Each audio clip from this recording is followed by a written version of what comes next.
हे मी प्रत्यक्ष माझ्या डोळ्यांनी बघितले.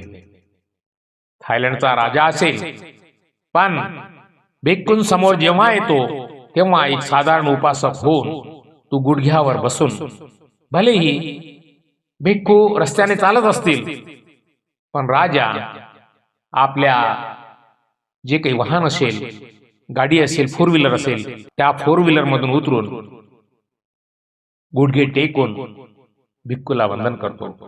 जेव्हा हा प्रसंग माझ्या संदर्भातही घडला की जेव्हा भिक्खूंसोबत चारिकेला मीही सुद्धा जात होतो, तेव्हा राजाचा ताफा येत होता समोरून. त्याच्यासोबत राणी सुद्धा होती, त्यांचे अंगरक्षक सुद्धा होते. त्यांनी सर्वांनी उतरून जेव्हा गुडघे टेकून वंदन केले, तेव्हा मला सम्राट अशोकाची